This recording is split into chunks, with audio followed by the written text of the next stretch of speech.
Shalom shalom. தேவனுடைய பரிசுத்தவான்களே, இந்த இனிய காலை பொழுது உங்களுக்கு ஆசீர்வாதமாக அமையட்டும். லோகத்தின் பரனிலிருந்து உங்களது தினசரி தீர்க்க தரிசன நாளிதழுக்கு உங்களை வரவேற்கிறோம்.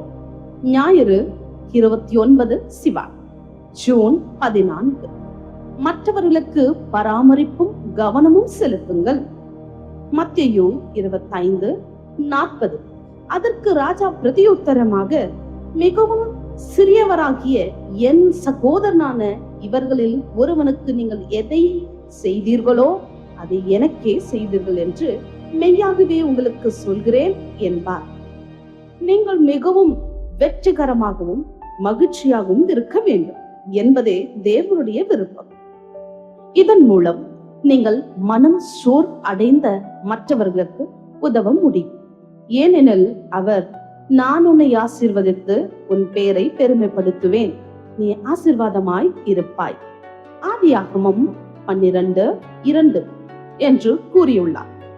மற்றவர்களின் கவனத்தை ஈர்க்க முயல்வதற்கும் யாராவது உங்களை மகிழ்ச்சியாக வைத்திருக்க வேண்டும் என்று எதிர்பார்ப்பதற்கும் பதிலாக நீங்கள் மற்றவர்களுக்கு பராமரிப்பை வழங்கும் ஒருவராக இருக்க வேண்டும் என்று அவர் விரும்புகிறார்.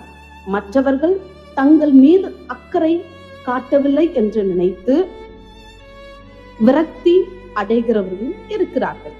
அவர்கள் எவ்வளவு அதிகமாக கவனத்தை ஈர்க்க விரும்புகிறார்களோ அவ்வளவு அதிகமாக அவர்கள் புறக்கணிக்கப்படுவது போல் உணர்கிறார்கள். இது அவர்களை வருத்தமடைய செய்கிறது. பிலிப்பியர் 2:4 கூறுகிறது, அவனவன் தனக்கானவைகளை அல்ல பிறனுக்கானவைகளையும் நோக்குவானாக. ஜெபத்தில் கூட உங்கள் தேவைகளை மட்டுமே நினைத்து சுயநலமாக இருக்காதீர்கள், மற்றவர்களின் தேவைகள் குறித்து கவனமாக இருங்கள். எங்களுடைய கூட்டங்கள் ஒன்றுக்கு அழைத்து வரப்பட்ட ஒரு அன்பான சகோதரர் எனக்கு நினைவுக்கு வருகிறார். அவர் நோயுற்று மிகவும் பலவீனமாக இருந்தார். நாற்காலியில் அமர்ந்து தன் பலவீனமான உடலை நிலைநிறுத்த அவர் முயன்று கொண்டிருந்த போதே அவரை விட மிகவும் மோசமான நிலையில் இருந்த மற்றொரு நோயாளி அழைத்து வரப்பட்டு அவருக்கு அருகில் படுக்க வைக்கப்பட்டார். அந்த நோயாளியின் பலவீனமான நிலை இந்த சகோதரரை கண்ணீர் சிந்த வைத்தது. பின்னர் அவர் கூறும்போது, அந்த நோயாளியும் அவரது பயங்கரமான நிலைமையை கண்டபோது தம்மை குறித்து மறந்து அவர் குணமடைய ஜெபிக்க தொடங்கியதாக கூறினார். அந்த மனிதர் சுகமடைந்தார். அதோடு இந்த சகோதரரும் குணமடைந்தார்.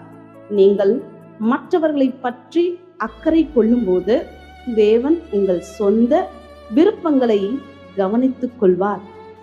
ஒருவேளை நீங்கள் ஒரு புதிய வேலைக்காக சில காலமாக தேவனிடம் ஜெபித்துக் கொண்டிருக்கலாம். வேலை இல்லாமல் இருக்கும் மற்றவர்களுக்காகவும் நீங்கள் ஏன் ஜெபிக்க கூடாது?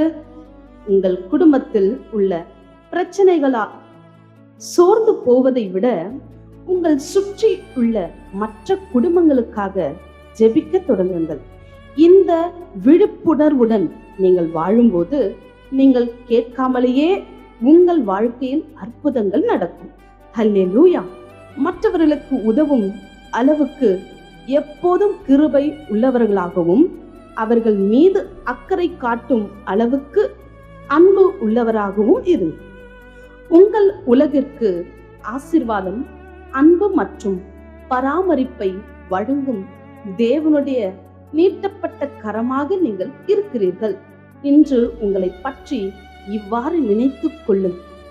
ஏனெனில் இதுவே உங்களை குறித்த தேவனுடைய பார்வையாகும்.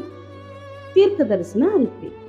தேவன் எல்லா கிருபைகளையும் ஒவ்வொரு தயவையும் பூமிக்குரிய ஆசீர்வாதத்தையும் எனக்கு மிகுதியாக வர செய்ய வல்லவர். அதனால் நான் எப்போதும் எல்லா சூழ்நிலையிலும் தற்சார்பு உடையவனாகவும் எதற்கும் மற்றவர் உதவியை நாடாமல் போதுமான அளவு பெற்று இருப்பவனாகவும் ஒவ்வொரு நற்செயலுக்கும் தாராளமாக வழங்குபவனாகவும் இருப்பேன். தேவனுக்கே மகிமை உண்டாவதாக.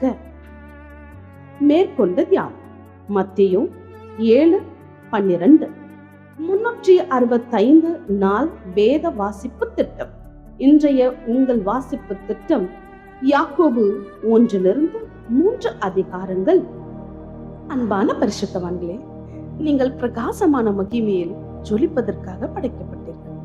தேவன் யார் என்பதன் அற்புதமான உண்மையை வெளிப்படுத்துவதற்காக உங்கள் வாழ்க்கை படைக்கப்பட்டது. அவருடைய ஒளி உங்கள் வாழ்வில் பிரகாசிக்கட்டும். மேலும் கர்த்தருடன் இணைந்து ஒரு அற்புதமான ஒளியை உருவாக்கும் செயல்முறையை அனுபவித்து மகிழும். இன்று உங்கள் மீது கூறப்பட்ட தீர்க்க தரிசன வார்த்தைகள் உங்களை உற்சாகப்படுத்தி பலப்படுத்தட்டும். ராஜாவாகிய இயேசுவின் நாமத்தில் ஆமென். நாளை வரை உற்சாகத்துடன் ஷலோம் ஷலோம்.